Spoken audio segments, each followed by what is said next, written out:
നമസ്കാരം. ട്രംപെ താൻ ഇനി എന്തൊക്കെ വിധത്തിൽ സമ്മർദ്ദം ചെലുത്തിയിട്ടും കാര്യമില്ല. ഇന്ത്യ ഒരു തീരുമാനമെടുത്താൽ ആ തീരുമാനം ആര് വിചാരിച്ചാലും ഇളക്കം തട്ടില്ല.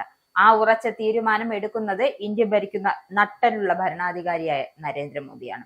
അതായത് മറ്റു രാജ്യങ്ങൾ പോലും ഭരണം കണ്ട് മാതൃക ആക്കണമെന്ന് കൊതിച്ചൊരു ഭരണാധികാരി. പറഞ്ഞു വരുന്നത് റഷ്യൻ എണ്ണ ഇറക്കുമതിയിൽ റെക്കോർഡ് ഇട്ടിരിക്കുകയാണ് ഇന്ത്യ. ഈ റെക്കോർഡ് തകർക്കുവാനും ഇറക്കുമതിക്ക് തടയിടുവാനും ട്രംപ് 18 അടവും പയറ്റി തോറ്റതാണ്. ആദ്യം താരിഫിൽ പണിതതും പിന്നെ സമ്മർദ്ദം പയറ്റി നോക്കിയതും. പക്ഷെ ഒന്നിലും ഇന്ത്യ അടിയറവ് പറയാൻ തയ്യാറായിരുന്നില്ല. റഷ്യയിൽ നിന്നും എണ്ണ വാങ്ങും എന്നത് ഇന്ത്യയുടെ ഉറച്ച തീരുമാനമാണ്. അതാണിപ്പോ റെക്കോർഡ് ഇട്ടിരിക്കുന്നത്. അതായത് ഇന്ത്യ റഷ്യക്ക് നല്ല ഒന്നാം തരം സാമ്പത്തിക അടിത്തറയാണ് നൽകിയതെന്ന് സാരം. റഷ്യൻ എണ്ണ കമ്പനികൾക്ക് മേൽ അമേരിക്ക ഏർപ്പെടുത്തിയ ഉപരോധങ്ങളെ ഇന്ത്യ തന്ത്രപരമായി അവഗണിക്കുകയും റഷ്യയുമായുള്ള സുപ്രധാന വ്യാപാര ബന്ധങ്ങൾ കൂടുതൽ ദൃഢമാക്കുകയും ചെയ്യുന്നത് ആഗോള രാഷ്ട്രീയത്തിൽ ഇന്ത്യയുടെ സ്വതന്ത്രവും പരമാധികാരവുമായ നിലപാടിനെയാണ് അടിവരയിടുന്നത്. റഷ്യയിലെ ഏറ്റവും വലിയ എണ്ണ കമ്പനികളായ റോസ്നെഫ്റ്റിനും ലൂക്കോയിലിനും മേൽ അമേരിക്കൻ പ്രസിഡന്റ് ഡൊണാൾഡ് ട്രംപ് ഉപരോധം പ്രഖ്യാപിച്ചിട്ടും ഇന്ത്യ റഷ്യൻ അസംസ്കൃത എണ്ണ വാങ്ങുന്നത് വലിയ അളവിൽ തുടരുകയാണ്. ഇന്ത്യയിലെ റഷ്യൻ അംബാസഡർ ഡെനിസ് അലിപ്പോവ് ഇക്കാര്യം വ്യക്തമാക്കിയിരുന്നു. 2025 ഒക്ടോബർ മാസത്തെ കണക്കുകൾ പ്രകാരം ഇന്ത്യയുടെ റഷ്യൻ അസംസ്കൃത എണ്ണ ഇറക്കുമതി പ്രതിനിധാനം ഏകദേശം 1.75 ദശലക്ഷം ബാരൽ എന്ന ഉയർന്ന നിരക്കിലാണ്. ഈ കണക്ക് ചില മാസങ്ങളിൽ വ്യത്യസ്തപ്പെടാമെങ്കിലും ശരാശരി നിലനിർത്തുന്നത് ഇരു രാജ്യങ്ങൾക്കും ഈ വ്യാപാരം എത്രത്തോളം നിർണായകമാണ് എന്ന് സൂചിപ്പിക്കുന്നുണ്ട്.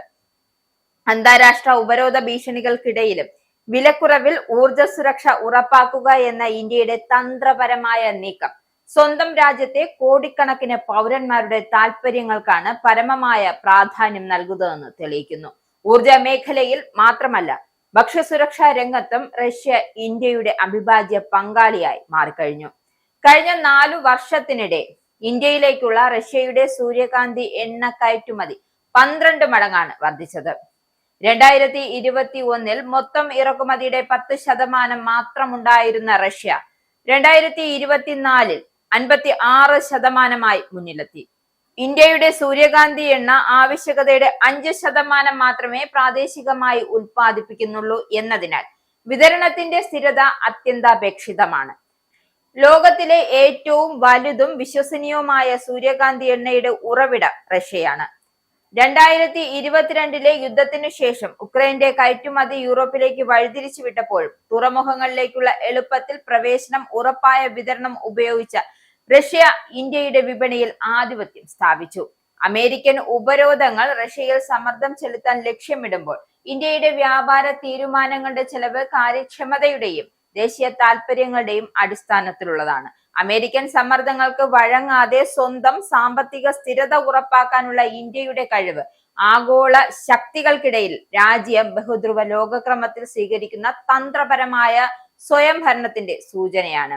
റഷ്യയെ സംബന്ധിച്ചിടത്തോളം ഇന്ത്യയുമായുള്ള ഈ വ്യാപാര ബന്ധം അമേരിക്കൻ ഉപരോധങ്ങളെ മറികടക്കാൻ സഹായിക്കുകയും റഷ്യയുടെ സാമ്പത്തിക സ്ഥിരതയും അന്താരാഷ്ട്ര വിപണിയിലെ സ്വാധീനവും നിലനിർത്താൻ അവസരം നൽകുകയും ചെയ്യുന്നു. ഇരു രാജ്യങ്ങൾക്കും പരസ്പരം നേട്ടമുണ്ടാകുന്ന ഈ സഹകരണം ഒരു സൗഹൃദ വ്യാപാര ബന്ധം ഒരു വെല്ലുവിളിയിലും തകരില്ലെന്ന് ലോകത്തിനു മുന്നിൽ തെളിയിക്കുന്നു. ഇസ്രായേലിന്റെ 5 സൈനിക താവളങ്ങളിൽ കനത്ത നാശനഷ്ടം. മോദി വെളിപ്പെടുത്തുന്ന ഇന്ത്യയുടെ വികസനത്തിന്റെ മയക്കുമരുന്ന് വിൽപ്പനയ്ക്കെതിരെ ശക്തമായ നടപടിയെടുത്ത് ഷാർജ പോലീസ്. അമേരിക്കയിലെ സാധാരണ മനുഷ്യരോട് കൂടിയാണ് കോൺഗ്രസിനുള്ളിൽ പങ്കുവയ്ക്കാൻ ഓപ്പറേഷൻ സിന്ദൂറിൽ ഉപയോഗിച്ച